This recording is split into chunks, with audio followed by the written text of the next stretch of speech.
Bienvenidos a una nueva entrega de Teatro Crítico en este nuevo formato. Hoy, en la sesión de hoy, lo que vamos a debatir es el coronavirus en sus aspectos científicos, coronavirus y ciencias. Si en una entrega anterior analizamos los aspectos políticos de la crisis del coronavirus, en esta entrega de Teatro Crítico lo que vamos a hacer es analizar la crisis del coronavirus desde una perspectiva de las ciencias y de las diferentes tecnologías, así como de los problemas filosóficos que éstas plantean. Bien, el comienzo, voy a hacer una pequeña presentación del tema antes luego de ceder la palabra pues, a los invitados que tenemos hoy, Emmanuel Martínez Alcocer y Joaquín Robles. En esta primera presentación que voy a hacer, es obligado comenzar diciendo que hasta cierto punto el coronavirus, la crisis del coronavirus ha supuesto, como ya hemos visto, un ataque a las dos principales versiones de fundamentalismo que hay en las sociedades democráticas del presente, que son, por un lado, el fundamentalismo democrático, que ya hemos analizado cómo ha salido, en cierto modo, vapuleado por la situación que se está viviendo, y luego el fundamentalismo científico. Un fundamentalismo científico que aún así sigue muy extendido. Por ejemplo, en España, el presidente del gobierno, Pedro Sánchez, continuamente se está escudando detrás de los comités de expertos con continuas apelaciones a la ciencia. A una ciencia y a unos científicos a los que, como si dijéramos, se pone a sus pies para tomar las medidas que ellos digan, al mismo tiempo que espera que cuanto antes pues desarrollen, como también lo esperamos todos, por otra parte, que desarrollen un antiviral efectivo o una vacuna efectiva. Bien, el problema es que aun pese a toda esa ideología del fundamentalismo científico, en las últimas semanas y meses, ya 2 meses, hemos empezado a ver también cómo esa ideología pues, se fracturaba. Básicamente porque hemos visto en primer lugar los límites de la ciencia y de la tecnología, ¿no? Esos comités de expertos, pues más bien eran inexpertos, ¿no? Porque, pues por ejemplo, el comité que encabezaba el doctor Simón primero nos dijo que no iba a haber más que algún caso de coronavirus en España y llevamos ya más de 20.000 fallecidos y unas cifras de contagiados que no sabemos si reales, pero muchísimo mayores. Lo mismo ha sucedido con las previsiones de esos expertos pues, para la compra de materiales sanitarios.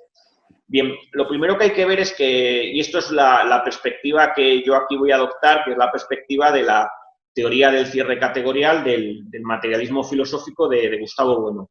Es que esos límites de las ciencias tienen más que ver, más que con cuestiones externas a ellas, ¿no?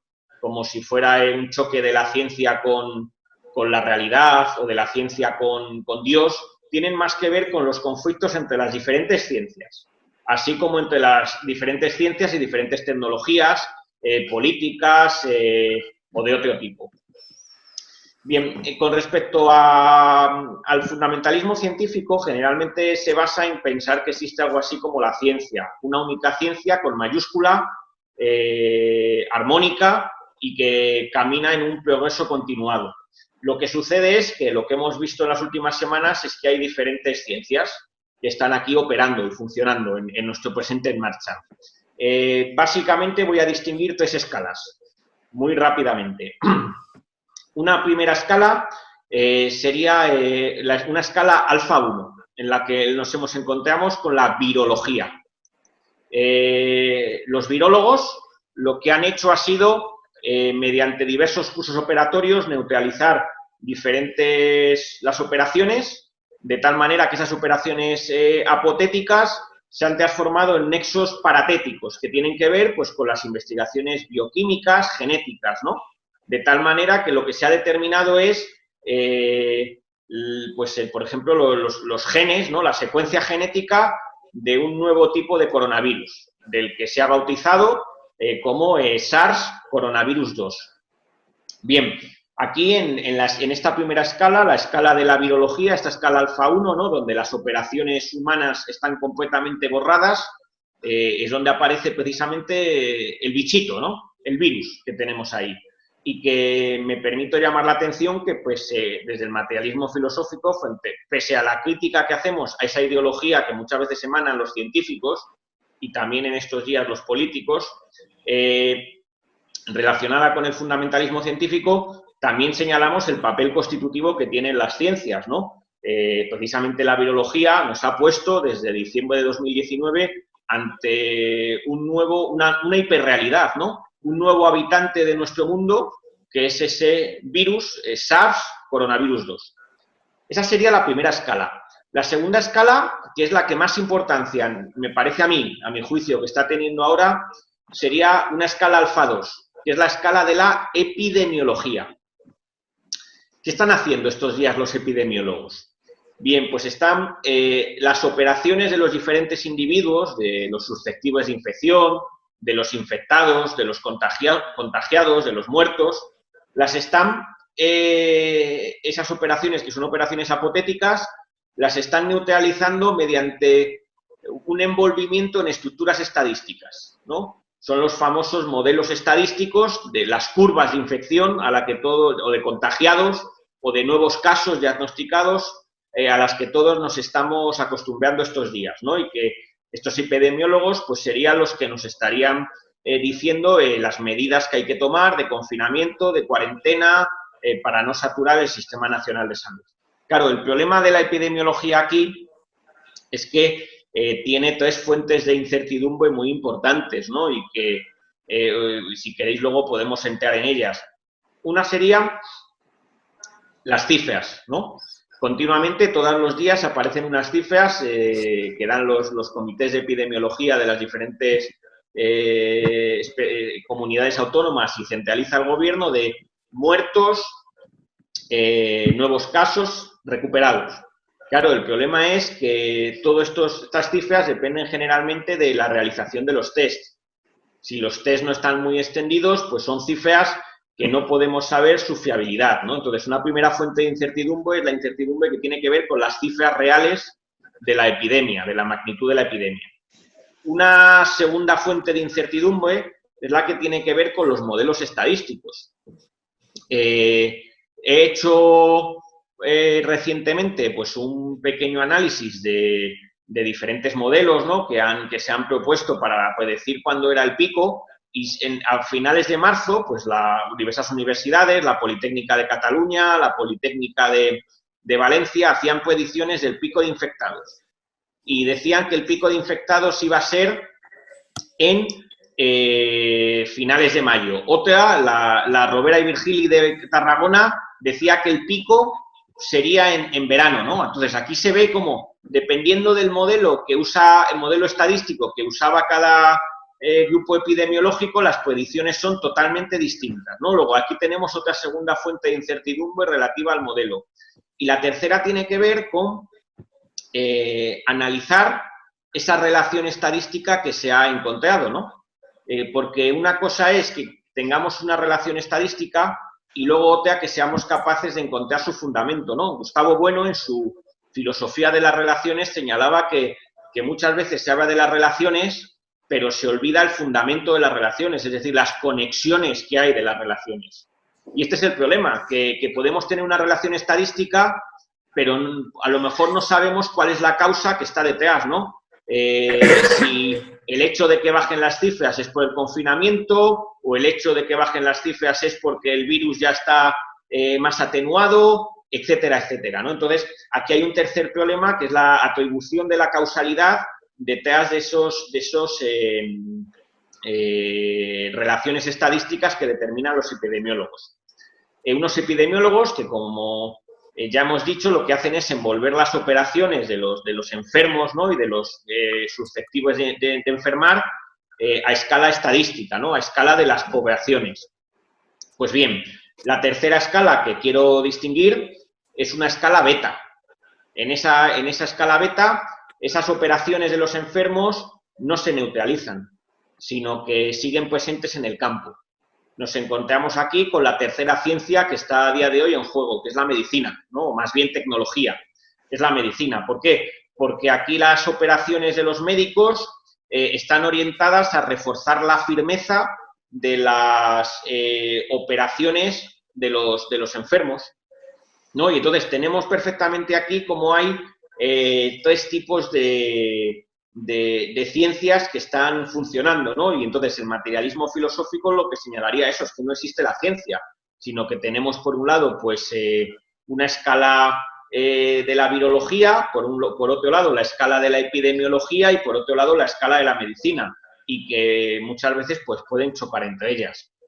Bueno, pues con este primer planteamiento, ¿no? Si queréis podemos hacer una primera, sin perjuicio de que luego toquemos cuestiones relacionadas con bioética, ¿no? Con cómo se está abordando el triaje, con la eugenesia, con la eutanasia, ¿no?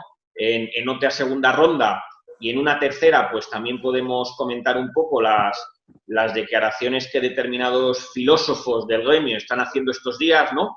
Puedo hacer una presentación y las podemos comentar, ¿no?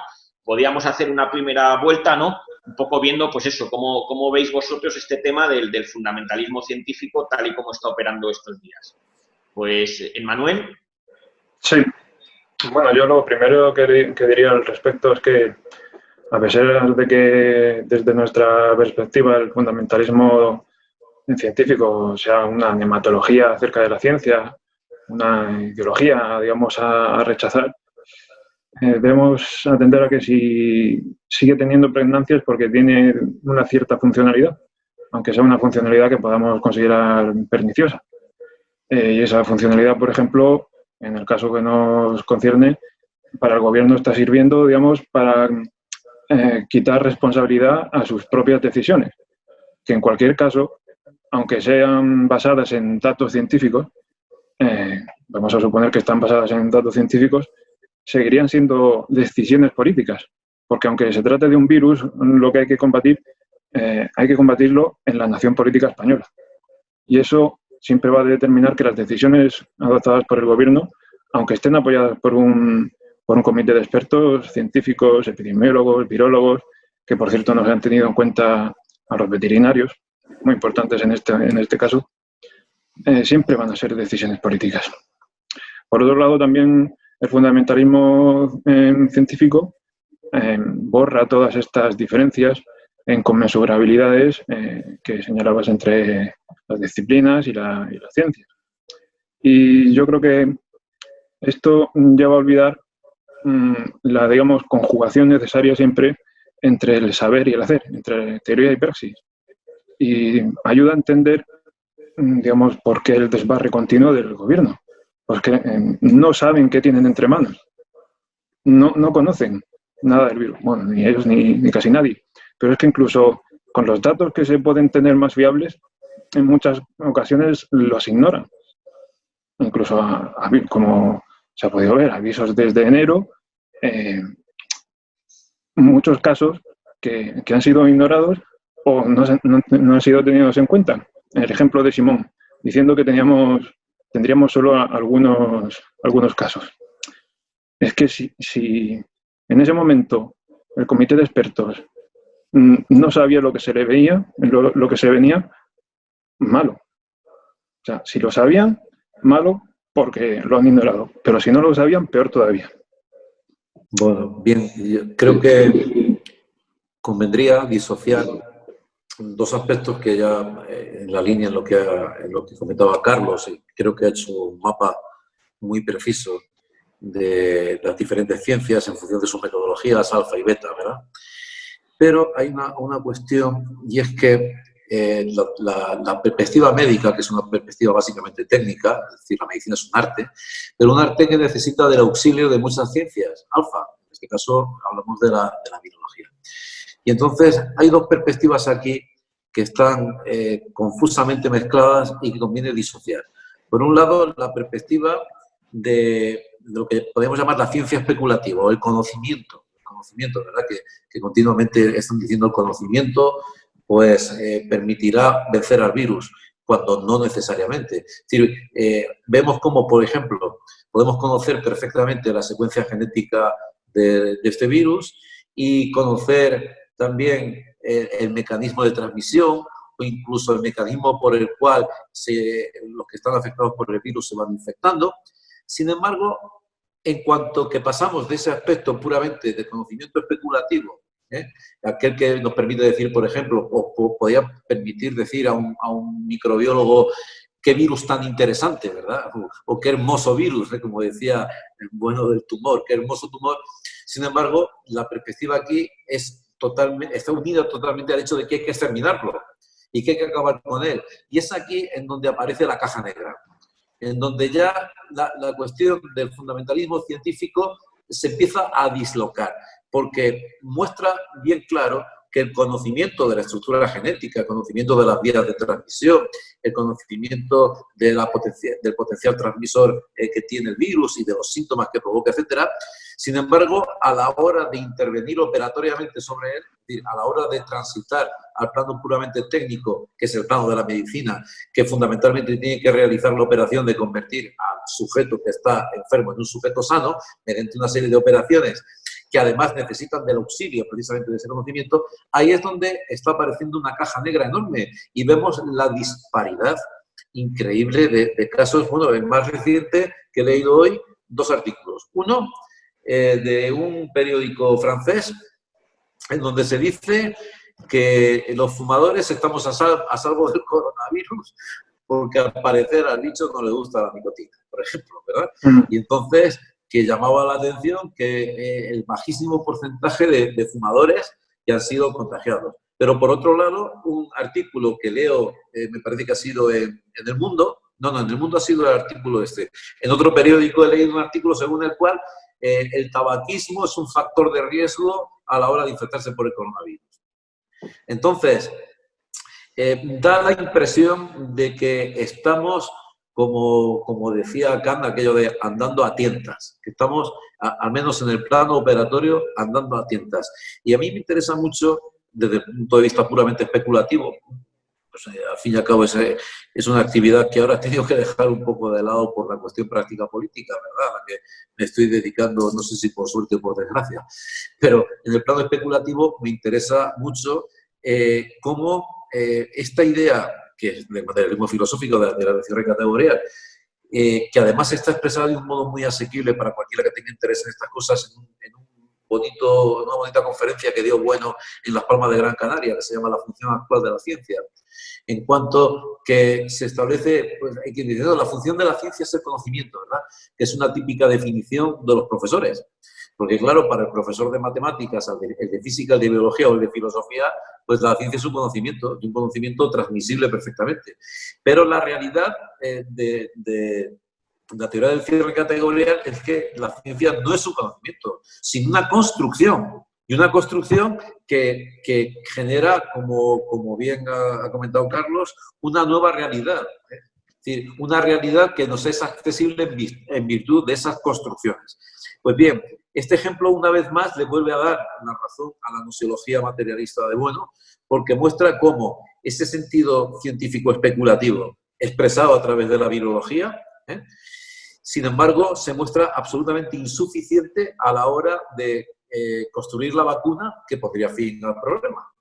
Y además, se da otra circunstancia, y es que parece que este virus se escapa como la arena fina del desierto cuando lo agarras con el puño, porque por su capacidad de mutación.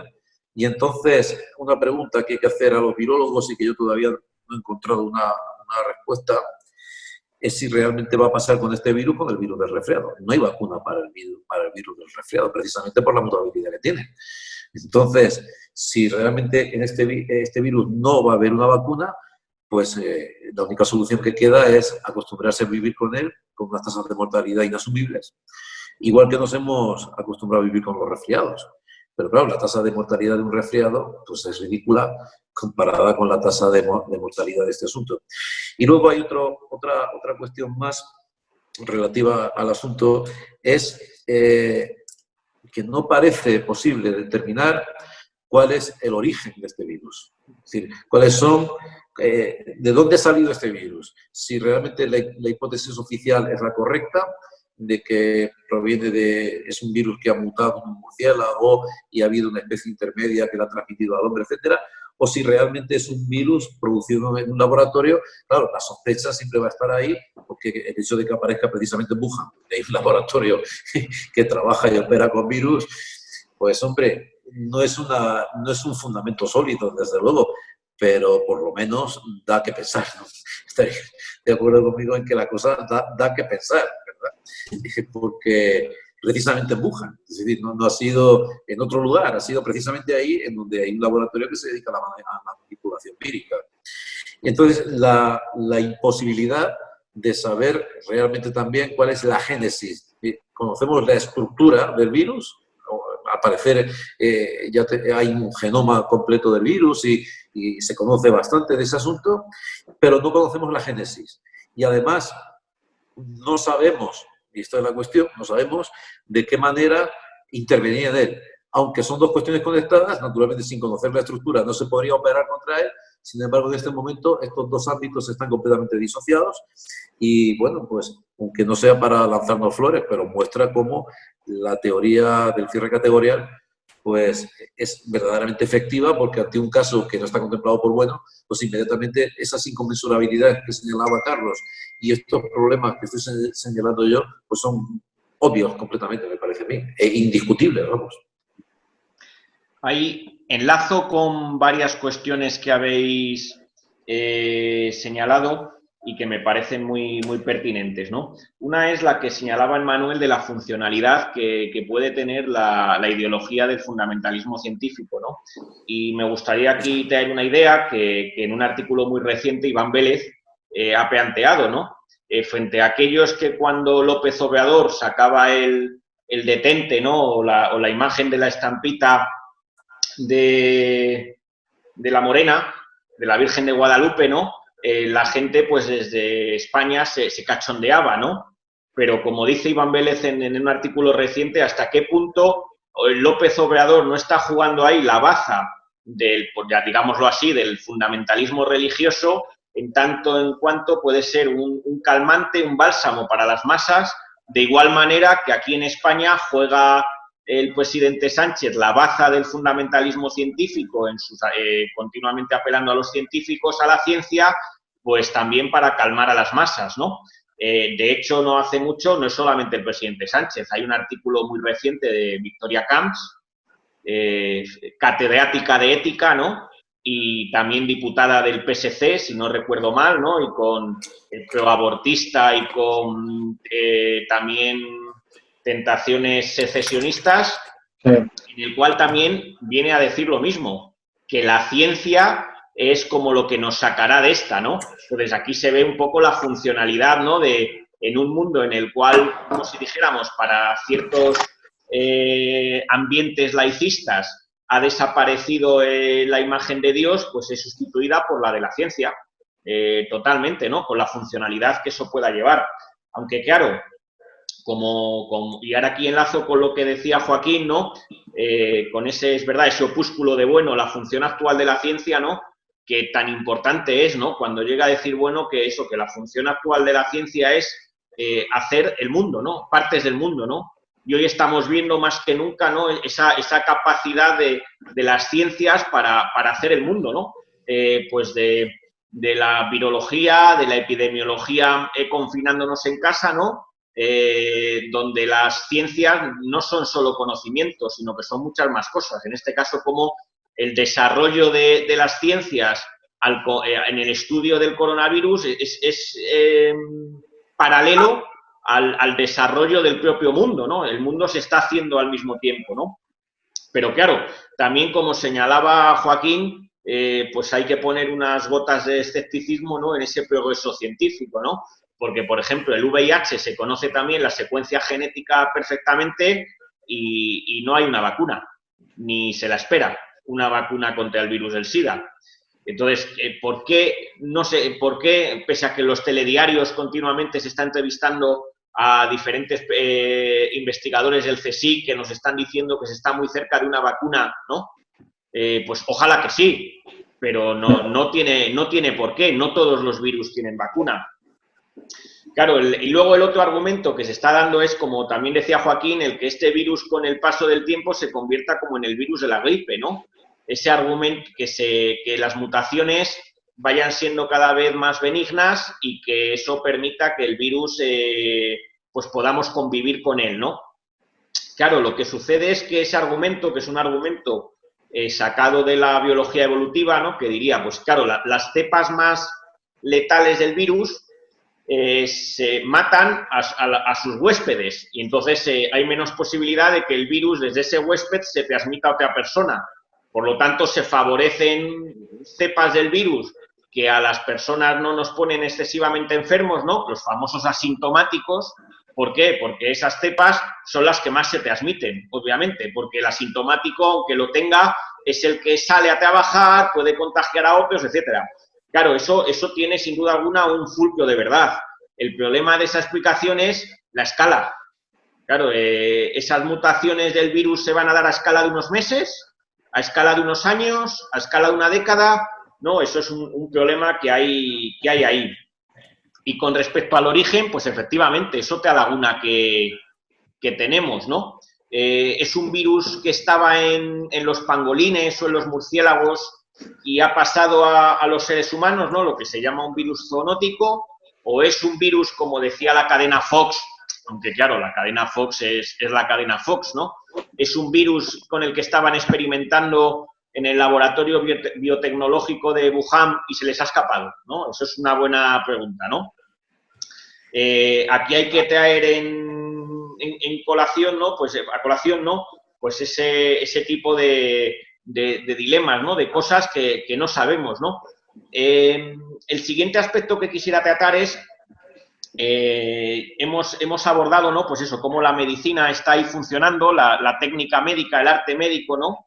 Y cómo a día de hoy estamos viendo también, sobre todo en algo como es el triaje, en los hospitales, ¿no? Cuando se decide qué paciente es intubado y cuál no, estamos viendo el conflicto, ¿no? Entre lo que Bueno siempre llamaba ética y moral, ¿no? El ejemplo que solía poner Bueno es el de los inmigrantes, ¿no? Que llegan a la playa y que por la ética nos obliga a darles alimentos, a atenderles, pero claro, si en nombre de la ética hacemos eso con 10 millones de inmigrantes, pues el Estado, la eutaxia de España se hunde, ¿no?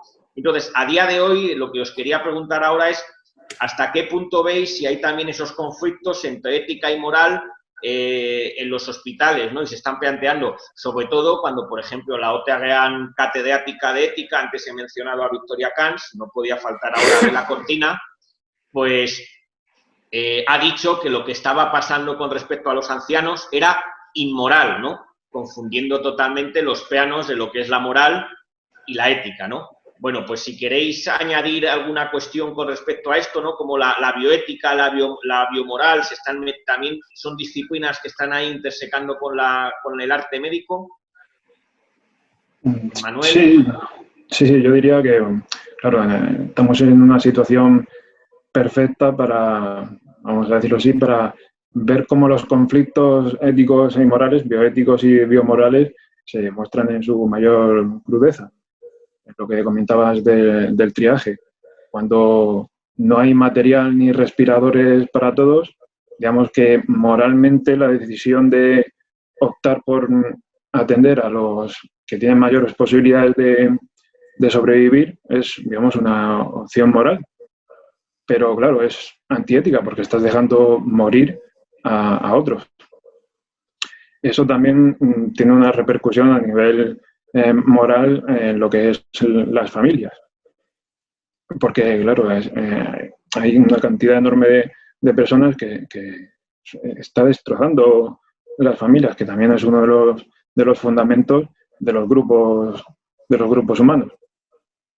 Y también yo querría señalar, no solo en España, sino, digamos, a nivel internacional, cómo estos conflictos entre ética y moral se tratan diferente, por ejemplo, entre la distinción clásica entre países católicos y países protestantes. Solo hay que ver cómo están tratando la cuestión países como Holanda, por ejemplo, o creo que es Finlandia, que, digamos, están casi aplicando medidas eugenésicas. Sin embargo, en los países como Italia o España o Portugal, las medidas siempre son protectivas. Sí. Hay una cuestión, y es que es una cuestión casi escolar, que es el concepto de medicina de guerra, en donde a mí la impresión que tengo es que este confinamiento tiene más, está conectado mucho más con la necesidad de no saturar las urgencias, no saturar los hospitales y alargar como un chicle en el tiempo la magnitud de la pandemia, pero que se pueda atender a mayor número de gente en los hospitales, más que realmente acabar con el virus. Vemos, por ejemplo, que los contagios siguen produciéndose, casi 4.000 diarios, es decir, que el confinamiento pues, no sirve para anular los contagios, pero sí por lo menos para establecer ahí una especie de freno y evitar que el tratamiento médico se convierta en medicina de guerra. Evidentemente, pues en caso de medicina de guerra hay que tomar esta serie de decisiones del triaje. Ahora bien, el conflicto está servido porque el concepto en el que nos movemos no puede ser más oscuro, que es el concepto de calidad de vida. Que es un concepto que, como sabéis, pues en realidad proviene de una metáfora industrial, porque la calidad se mide siempre por relación a un prototipo, por relación a un arquetipo. Es decir, la calidad de un tornillo, por ejemplo, pues se mide en función de lo que se aproxime o se deje de aproximar al tornillo que se configura como patrón. El problema es dónde están los patrones en el ser humano. Esos patrones, volvemos a algo que mencionaba en el anterior programa, que es el materialismo corporeísta o el materialismo primogenérico. Es decir, que la calidad de vida se está aquí midiendo en función de criterios puramente fisiológicos, biológicos, es decir, en el número en la edad, desde luego, en el número de kilómetros que uno puede correr, en la perspectiva vital que tenga, cuando pues hay otros elementos para hablar de calidad humana que no tienen nada que ver con estos elementos propiamente de la grosera metáfora industrial. En cualquier caso, claro, el problema en el que tenemos que necesariamente entrar es qué ocurre cuando tienes 2 respiradores y tienes a un señor de 80 años y a un señor de 40.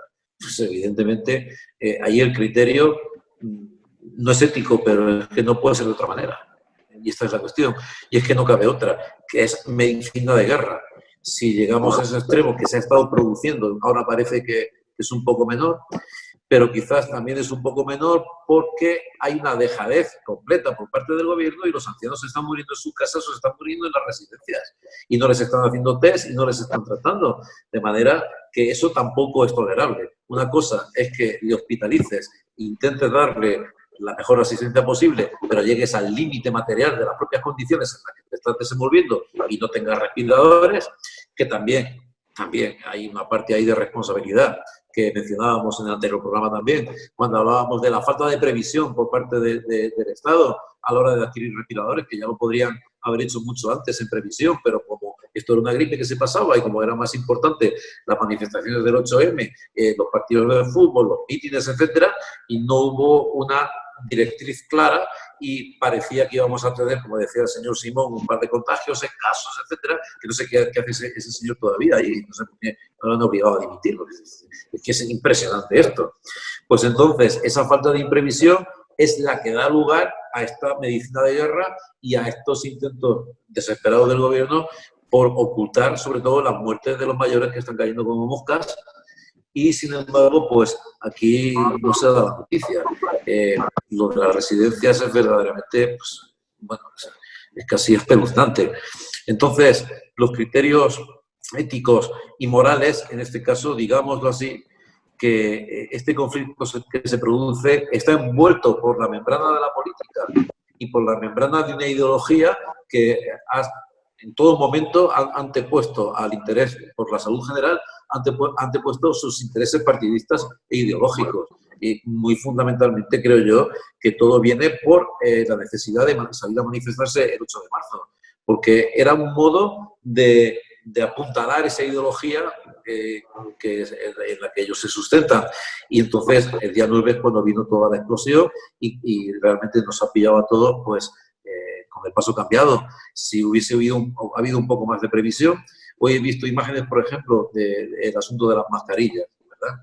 es alucinante que los supermercados de Rumanía estén llenos de mascarillas y aquí estemos limitando el precio de las mascarillas y los farmacéuticos diciendo que no compran porque pierden dinero.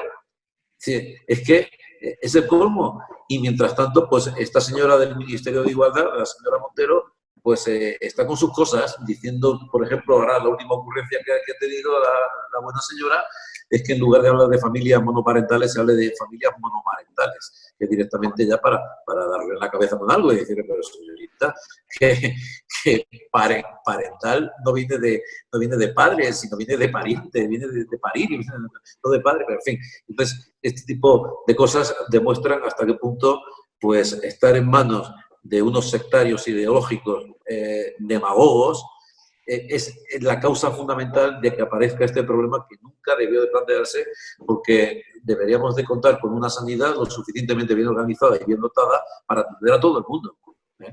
Pero claro, pues estamos aplicando, o se está aplicando en España, estos criterios que como digo son criterios escolares de medicina de guerra, porque ha habido una imprevisión completa y absoluta.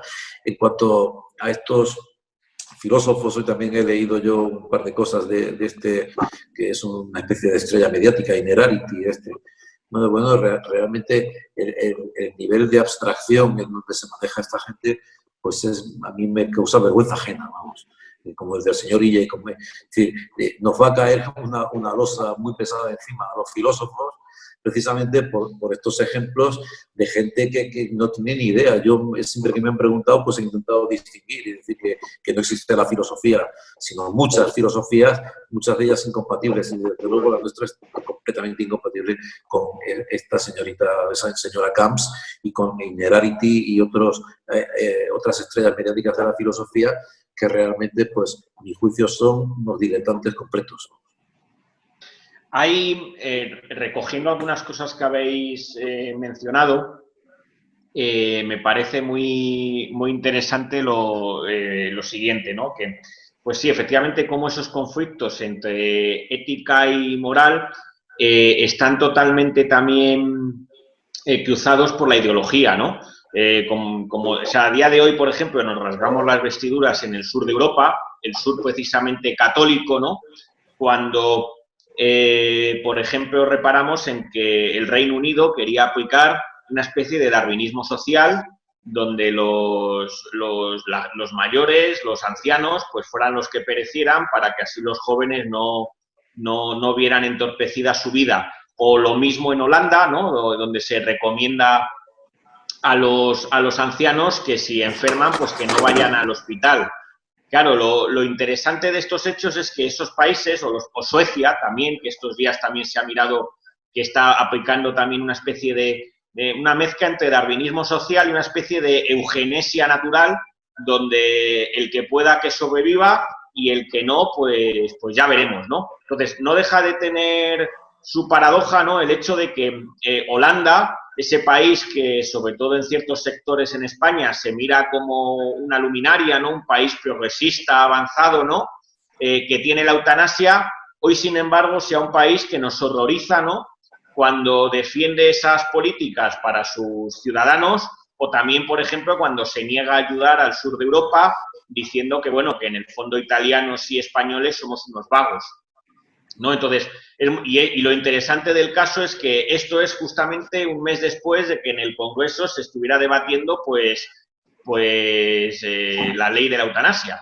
Entonces, ahí se ve muy bien también cómo los países que tienen estas leyes supuestamente avanzadas, progresistas de la eutanasia, ¿no? Como en una situación como la que estamos viviendo hoy se comportan, ¿no?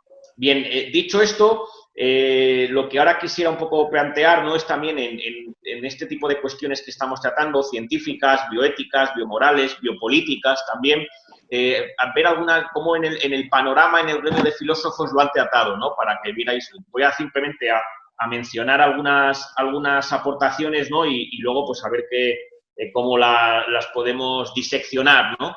Triturar desde nuestras coordenadas, ¿no? Entonces, ha habido como diversas posicionamientos, ¿no? Generalmente en España ha sido el periódico El País el que ha publicado la mayor parte de artículos de estos filósofos de prestigio, de estas estrellas mediáticas, ¿no? Así, por ejemplo, Agamben veía que todas las medidas que se estaban tomando lo que están anunciando es que estamos dejando atrás la democracia y nos dirigimos hacia una especie de estado dictatorial. Zizek coincidía en que se estaba produciendo un cambio de régimen, pero él lo veía como que el comunismo está ya cada vez más cerca, ¿no?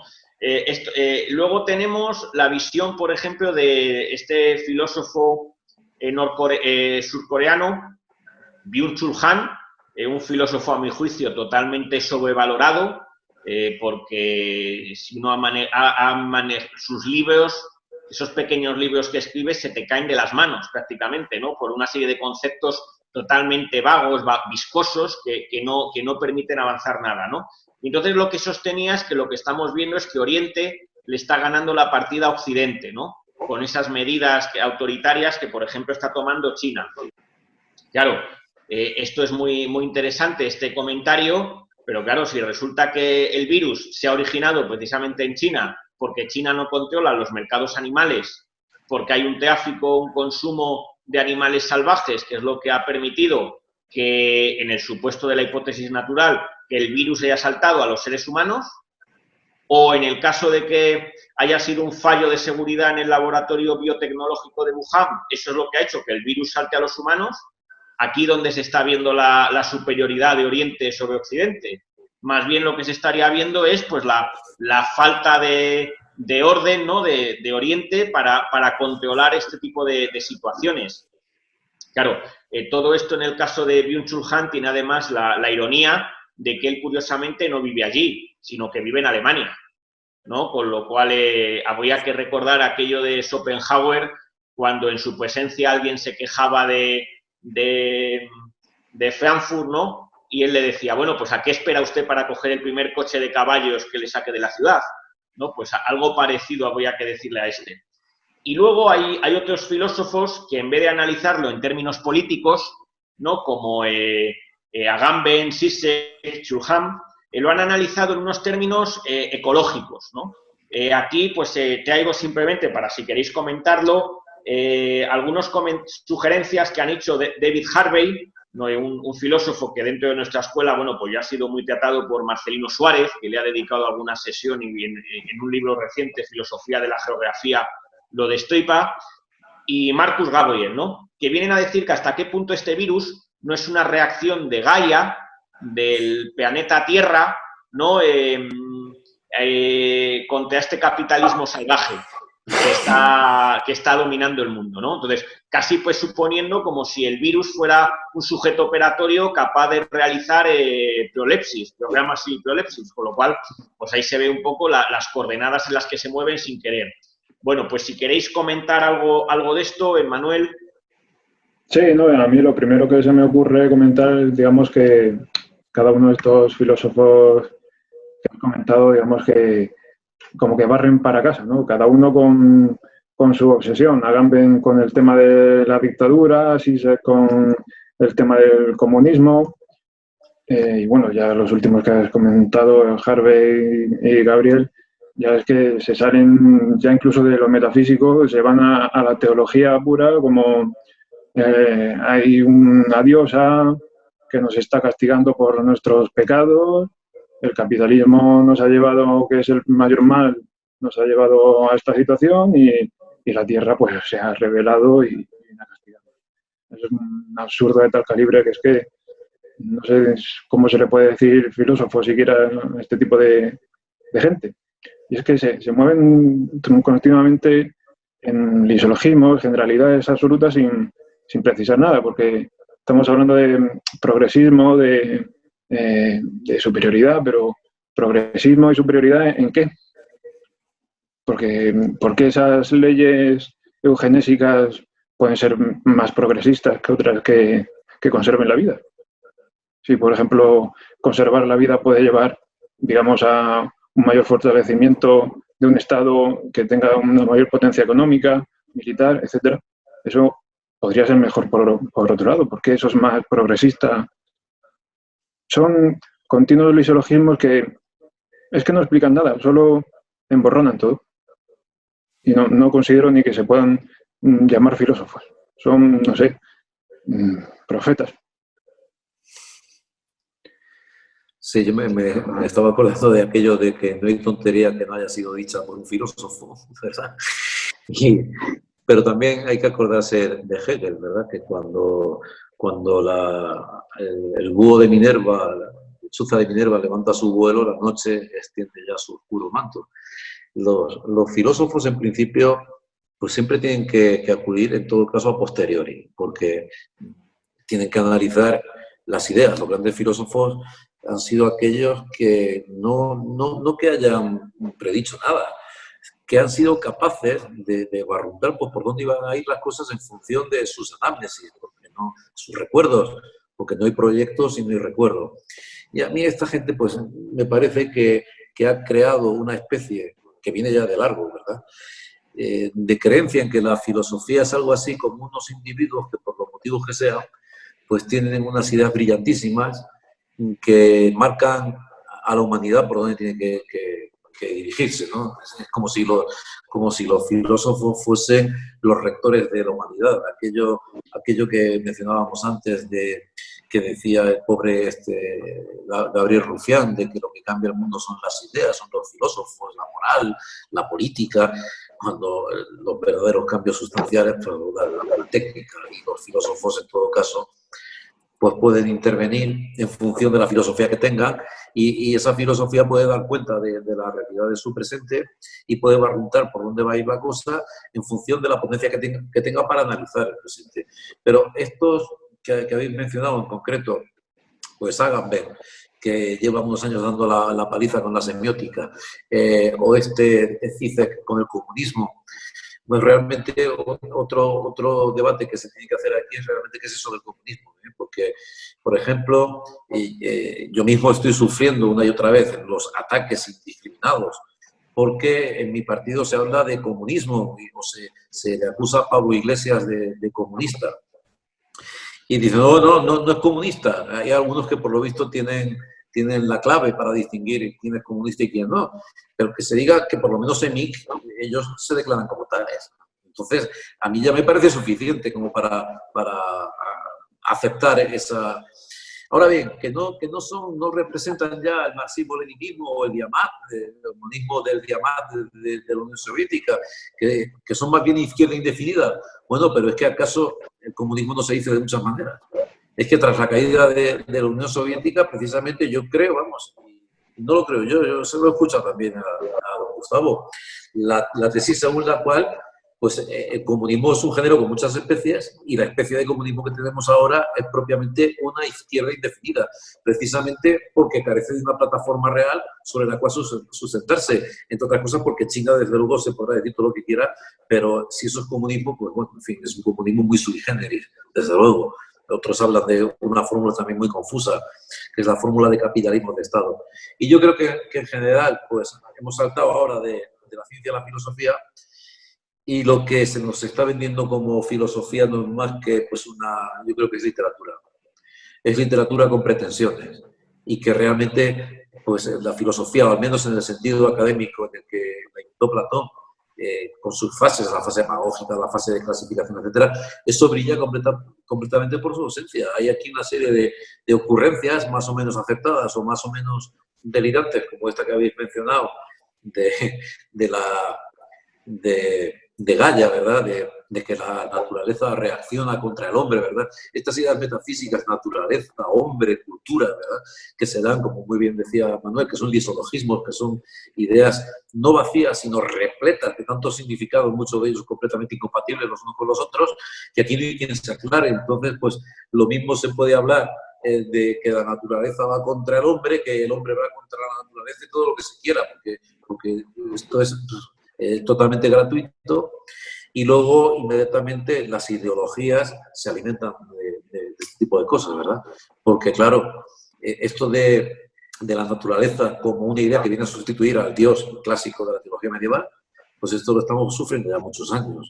Es decir, si antes un teólogo medieval podía hablar del pecado, ¿verdad?, del pecado humano, como la razón del castigo divino, pues ahora el pecado humano es la contaminación, o es el desarrollo industrial, o es el capitalismo, y el Dios castigador, pues ya no es el que nos manda las 7 plagas. Ahora ya la naturaleza, digamos, no necesita un intermediario, ya directamente nos manda la plaga del coronavirus como castigo a nuestros pecados. En realidad son transposiciones de esquemas que son infantiles, que son teológicos, que se revisten con la gravedad de ciertos conceptos propios o ideas de la tradición filosófica que están siendo utilizadas aquí sin el menor criterio. Entonces, pues a mi juicio lo que producen estos individuos es una basura más o menos interesante, porque también se puede hacer clasificaciones de los tipos de basura, pero que a mí me cuesta trabajo incardinar esa basura en lo que es la tradición de la filosofía académica.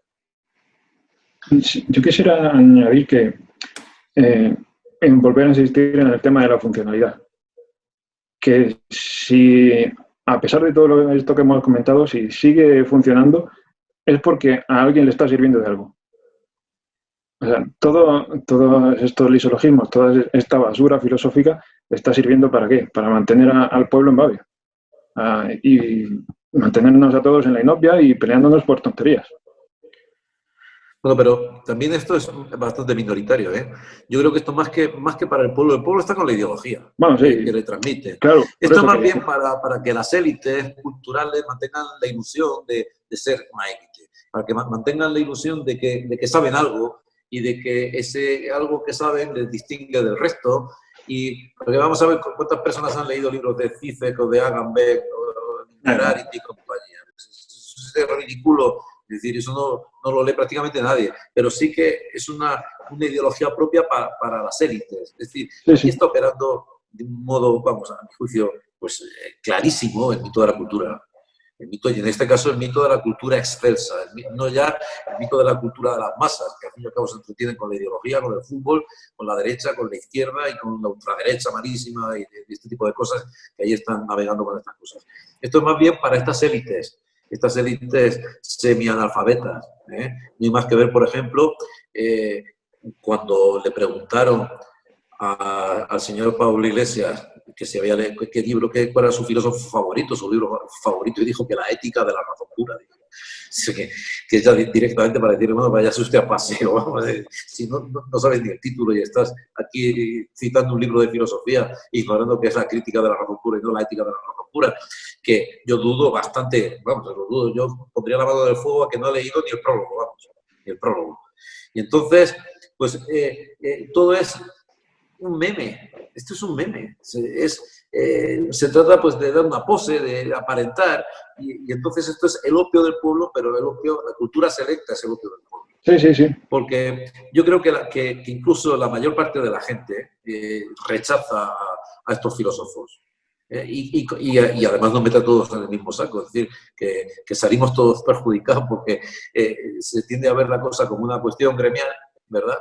Cuando desde luego no hay cosa más alejada del gremio que lo que nos hemos dedicado a la enseñanza de la filosofía, porque no a la filosofía, sino a la enseñanza de la filosofía.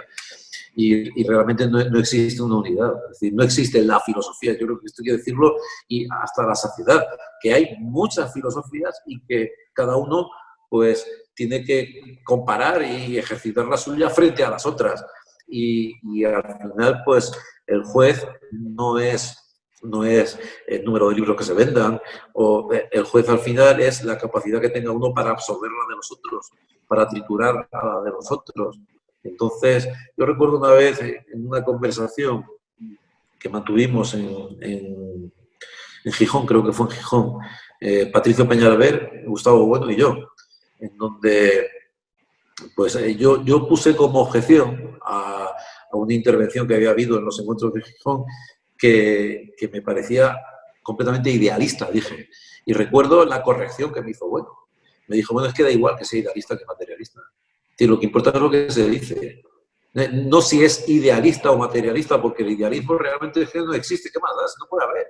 Es como si hablamos de idealismo físico o idealismo biológico. No hay tal cosa. No hay tal cosa. Entonces, lo importante es lo que se dice. Lo importante es el asunto.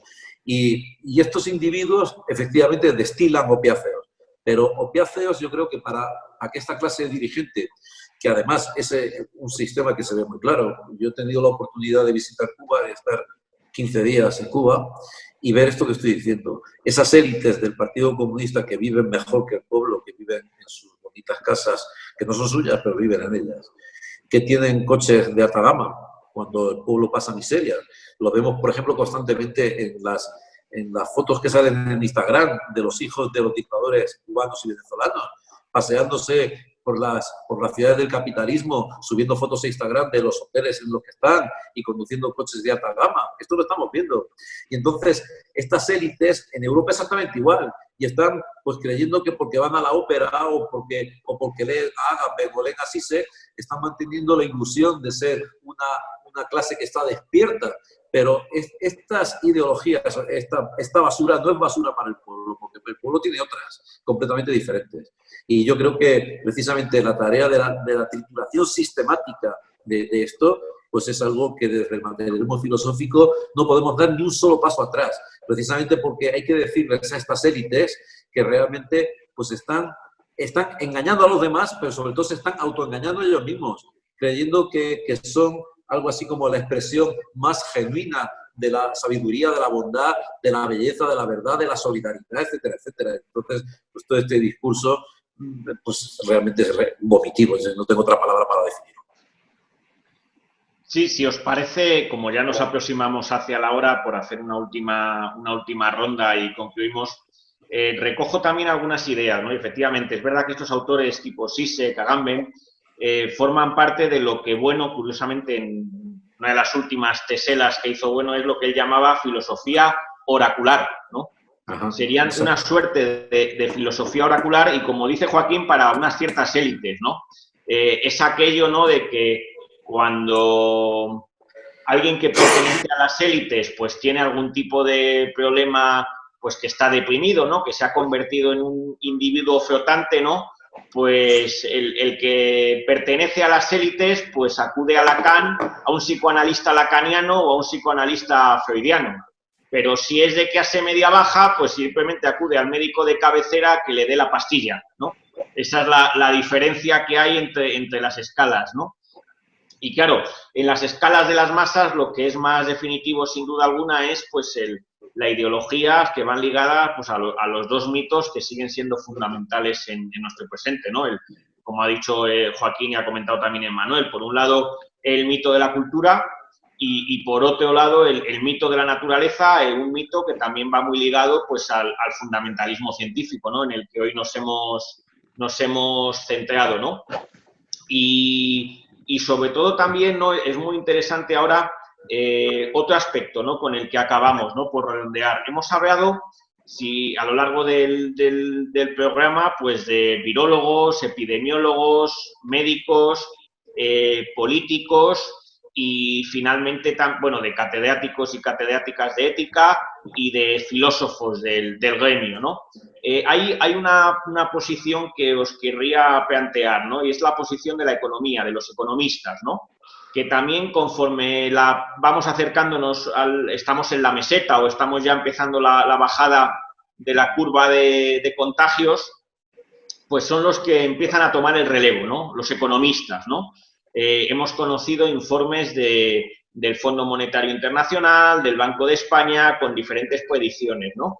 Y ahora empezamos, ¿no?, a ver cómo esa economía, que en teoría es una ciencia, ¿no?, Facultad de Ciencias Económicas, ¿no?, es el rótulo, supuestamente es una ciencia, pero claro, si uno entrevista a un economista liberal, te dirá que lo que hay que hacer es privatizar, descentralizar, etcétera, etcétera. Si uno entrevista a un economista más cercano a la izquierda, pues como por ejemplo el otro día esta especie de tertuliano que pasa por ser actualmente pues una de las cabezas pensantes y referencia para buena parte del progresismo, que es Jordi Évole, entrevistaba a un economista que decía, y verdaderamente es que tiene bemoles, decía que bueno, que no nos teníamos que preocupar, que lo que iba a hacer el Estado era endeudarse pues un 10% más, es decir, que si ahora estábamos en el 100% de deuda, pues pasar al 110%, y que bueno, que eso tampoco era preocupante, claro.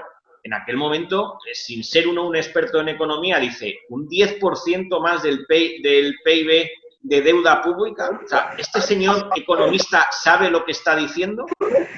Entonces, lo que quiero comentar es cómo se ve ahí como precisamente otra ciencia, la economía, que es la que va a tomar el relevo de los médicos, epidemiólogos, virólogos, pues es la que con sus recetas en teoría nos va a sacar de la crisis, ¿no? Pero al final lo que uno se da cuenta, o por lo menos es como yo lo veo, es que toda economía es economía política. Es decir, toda economía es una economía que va ligada a un Estado, ¿no? Y si va ligada a un Estado de instituciones estatales, pues la propia cientificidad de la economía, pues posiblemente nos rebase una escalabeta. Con lo cual está más ligada a la prudencia que a un tipo de verdad científica, por mucho que se empleen modelos estadísticos, modelos matemáticos, etcétera, etcétera. Bueno, pues, ¿cómo veis, para concluir ya, estos aspectos científicos relacionados con la economía? Emmanuel, por ejemplo. Sí, yo seguiría por esa línea que está señalando, porque, digamos, aquí en este caso de la economía, digamos que se suma al carro del fundamentalismo científico.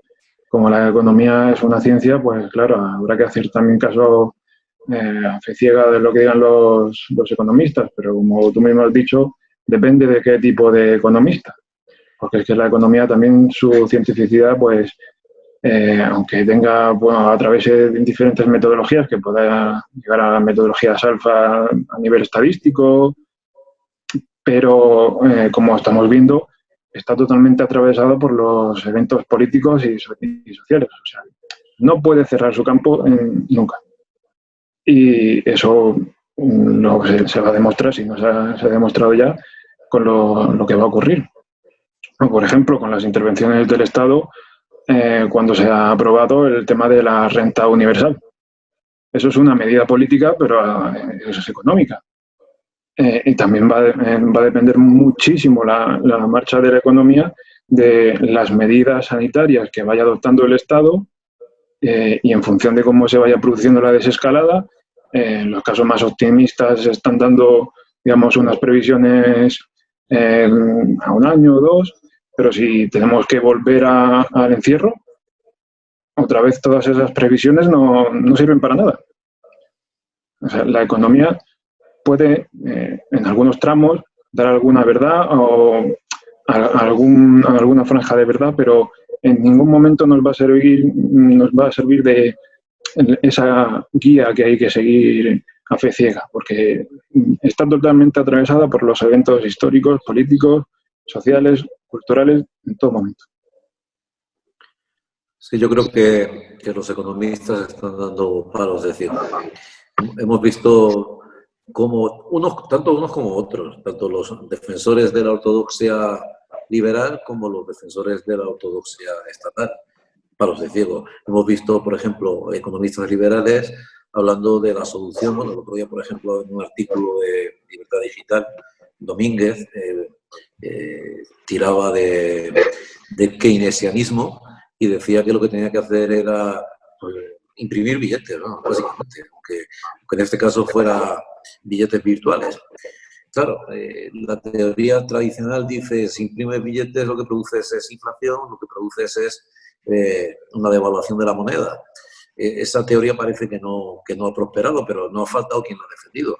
Y por otro lado, los estatistas que creen que el Estado protector puede asumir esta crisis y puede, mediante renta básica o lo que sea, puede hacer que se reactive el consumo, etcétera, pues olvidan una cosa fundamental, y es que el Estado no produce, y mucho menos un Estado como el español, en donde ya no existe el famoso Instituto Nacional de Industria. Todavía un Estado de capitalismo socialista, ¿verdad? Como fue el Estado franquista, con industrias que dependían del Estado, todavía podía proveer, pero ya me dirá cómo va a proveer un Estado que se alimenta de lo que recauda a través del IVA, de lo que recauda a través del impuesto sobre la renta de las personas físicas. Entonces, claro, el otro día ponía Iván Espinosa de los Monteros el ejemplo de que pretender que el Estado saque adelante la economía es como pretender aquello del varón de Munchausen, subir a la luna metido en un cesto y tirando de las asas hacia arriba, ¿verdad? Es decir, es una falacia completa. Y los economistas Bueno, economía política es redundante, porque toda economía es política. Cuando la economía alcanza un estadio alfa 1, no es economía, es cálculo mercantil. Entonces, eso es una cuestión completamente diferente. Vamos. Yo creo que también están pues totalmente despistados, me parece a mí. Y tampoco ven claro el asunto. Y como en estas cosas, pues a los economistas les ocurre lo mismo que nos ocurre a nosotros, que hasta que la noche no extienda su oscuro manto, no vamos a poder ver y vislumbrar el verdadero alcance de lo que está sucediendo y las formas en las cuales esto se pueda arreglar. Parece que la emisión de deuda va a ser inevitable. Otra cuestión es los términos en los cuales se va a pagar esa deuda. Hoy ha propuesto Sánchez, hoy o ayer, propuso a la Comunidad Europea una deuda que llaman infinita, es decir, una deuda impagable, pagando los intereses, pero sin pagar la amortización de la deuda. Claro, resulta que otra inconsistencia completa, porque eso está expresamente prohibido por el Banco Central Europeo, que no se puede ni siquiera proponer. Y claro, pues yo la verdad que procuro informarme más o menos de por dónde va el asunto. Y lo que veo es una indefinición completa por parte de los economistas. No creo que tengan clara cuál es la solución. Nosotros, en mi partido, lo que hemos propuesto es la reindustrialización de España. Me parece que la única alternativa es esa, que no hay otra alternativa. Es decir, y esa reindustrialización no solamente tiene que ver con la industria clásica, sino también con las nuevas industrias que surgen al calor de la revolución informática. Pero desde luego, si hay que reabrir las minas, habrá que reabrirlas. Y olvídense ustedes del cambio climático. Y si hay que hacer centrales nucleares, pues habrá que hacerlas. Y si hay que volver a ser competitivos en la industria del acero, recordad que cuando murió Franco, éramos el segundo productor mundial de acero. Ahora no estamos ni entre los 20 primeros. Y si hay que volver a abrir los astilleros que se cerraron, volver a producir la cantidad de leche que se producía, que se dejó de producir. Es decir, volver a apoyar a la agricultura, porque ahora va a ser una industria básica, la agricultura y la ganadería. Y todas estas cuestiones son urgentes y no se pueden dejar atrás, porque hasta ahora hemos estado viviendo como un país de servicios a Europa. Y entonces, ahora que Europa realmente parece claro que nos va a abandonar, porque no le queda más remedio, porque tendrá que atender cada nación a sus propias necesidades internas, lo cual es perfectamente lógico, pues ahora, ¿quién está mejor preparado para afrontar esta crisis? Pues Alemania, evidentemente, claro, Alemania está mucho mejor preparada, y los países que tienen una industria sólida. Y entonces, pues quizás los tiros tengan que ir por ahí, más allá de que a corto y medio plazo pues sea necesario un endeudamiento para aliviar la crisis. Pero la clave está en cómo se va a pagar esa deuda, y solamente se pagará aumentando la producción en aquellos términos que son precisamente estratégicos y que aquí pues o bien se vendieron a empresas extranjeras, el caso de lo que ha ocurrido con la bolsa, por ejemplo. La bolsa ha sido intervenida, se lanzó una OPA, no sé si lo sabéis, por parte de los bancos suizos. Es decir, que Suiza ha comprado la bolsa española. Es una maniobra que, en fin, es bastante oscura. Ha lanzado una OPA y se ha comprometido a mantener la nacionalidad española del IBEX 35 en los próximos 10 años. Quizás esto tenga que ver con el hecho de que, al parecer, capitales extranjeros, probablemente chinos, lo estaban comprando todo a muy bajo precio debido a la crisis del coronavirus. Entonces ha intervenido un capital suizo, ha hecho una OPA sobre el IBEX 35. Esto se ha dado muy poca publicidad, pero yo creo que por ahí van los tiros, ¿verdad? Que por ahí va, que claro, la economía no solamente tiene que ver con la posición interna nacional y con los modelos productivos que tiene cada nación, sino que tiene que ver en este mundo globalizado económicamente, tiene que ver con la feroz dialéctica de estados en la que estamos inmersos. Y para mí en este momento, pues, como debo medir bien lo que digo, al ser un representante público, pues no me atrevo a especular. Creo que, para terminar mi intervención, decir únicamente pues eso, que cuando la lechuza levanta el vuelo, la noche extiende ya su oscuro manto, y que son más las incertidumbres que las certezas que podamos tener en este momento. Sí, a mí me gustaría incidir muy breve en que eso, la economía con que estamos hablando no puede darnos las soluciones porque, como decíamos de la filosofía, tampoco existe la economía. Entonces tampoco puedes tirar por un camino u otro. Es siempre una disciplina prudencial que depende de decisiones políticas de nuevo. Y como decías ahora mismo, Joaquín, está totalmente atravesado por la dialéctica de estados y de imperios. Pues nada, por mi parte, después de haber hecho este análisis de la crisis del coronavirus en lo que toca a los aspectos científicos y las diferentes ciencias que cruzan por el coronavirus, y señalar pues sobre todo los borrones del mapa, ¿no? Como decía Gustavo Bueno, que tenemos, ¿no? Que por lo menos dentro de lo que podemos hacer desde nuestras coordenadas del materialismo filosófico es eso, más que hacer un mapa completo de la realidad, señalar pues los borrones, ¿no? los puntos oscuros del mapa. Pues emplazarles a que sigan viendo la próxima entrega de Teatro Crítico, esperar que esta haya sido de su agrado y simplemente recomendarles estoicismo con la fórmula, con el filosofema de Marco Aurelio que tomó también Bueno como divisa, ¿no? Y que en estos días pues parece más apropiado que nunca. El universo mudanza, la vida firmeza. Muchas gracias. Gracias.